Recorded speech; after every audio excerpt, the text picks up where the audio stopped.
தோட்டத்தில், அருமையான தோட்டத்தில் எல்லா சாப்பாடையும் கொடுத்து எந்த மரத்தின் கனியை வேணா சாப்பிட்டுக்கோன்னு சொல்லி அங்கேயே அவனால் சோதனை தாங்கி கொள்ள முடியல. ஒரு மரத்தின் கனியினுடைய சோதனையை கூட ஆதாமால தாங்கி கொள்ள, எல்லாத்தையும் சாப்பிட்டுக்க, என்ன வேணா சாப்பிட்டுக்கோ, இந்த உன்னை மட்டும் சாப்பிடாதானா, அந்த கனியினுடைய சோதனையை கூட தாங்கி கொள்ள முடியல. இயேசுவோ தோட்டத்தில் இல்லை, வனாந்தரத்தில். எல்லாமே இருக்கிற இடத்துல சோதிக்கப்படல, எதுவுமே அங்கே இல்லை. 40 நாள் அவர் சாப்பிடவும் இல்லை. பசி இருந்திருக்காதுன்னு நினைக்கிறீங்களா? அதன் முடிவில் பிசாசு சொல்கிறான், இந்த கல்லை அப்பமாய். எவ்வளோ பெரிய சோதனை யோசித்து பாருங்க. அது நம்ம லேஸில் எடுத்துடுறோம். எவ்வளோ ஒரு எஃபர்ட் எடுத்து அதை அவர் மேற்கொண்டிருக்க வேண்டும் என்பதை யோசித்து பாருங்கள்.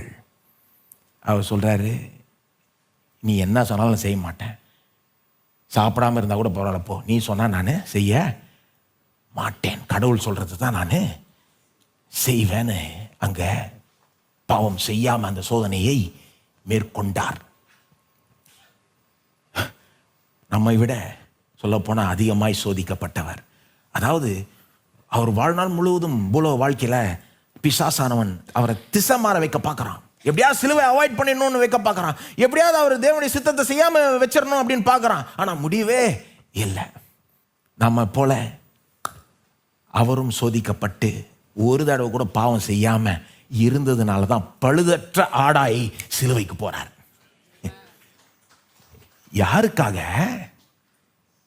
நமக்காக. அப்போதான் நீங்க இயேசுவை நம்பும் போது நீங்க நீதிமானாக முடியும். இயேசுடைய நீதி உங்களை தலையிலிருந்து கால் வரைக்கும் கவர் பண்ணுகிறது. பர்ஃபெக்ட், பூரண நீதி. ரட்சிப்பு இப்படிதான் நடக்க முடியும். அதற்காகவே அதை செய்தார். வெறும் நமக்கு மாதிரியா இருக்கும்படி மட்டும் இல்ல, நம்மோட தம்மை அடையாளப்படுத்தி கொண்டு நமக்காக ரட்சிப்பை உண்டு பண்ணும்படியே செய்தார். அது மட்டும் இல்ல, இன்னொரு காரணமும் இருக்கு. இன்றைக்கு நமக்கு உதவி செய்யும்படி செய்தார். ஏன் இந்த ஞானஸ்நானம், ஏன் சோதனை? 3 காரணங்கள். ஒன்று, நமக்கு மாதிரி. அவர் செஞ்சது மாதிரி நாம செய்யணும், அவர் மேற்கொண்ட மாதிரி நாம மேற்கொள்ளணும். இன்னொன்று நமக்கு ரட்சிப்பு அப்பதான் உண்டாகும். பழுதற்ற ஆடாய் அப்பதான் அவர் போக முடியும், அவருடைய நீதி அப்பதான் நமக்கு கொடுக்க முடியும். ஆனா இன்னொன்னு, இன்றைக்கு தொடர்ந்து அப்பதான் அவர் நமக்கு உதவி செய்ய முடியும்.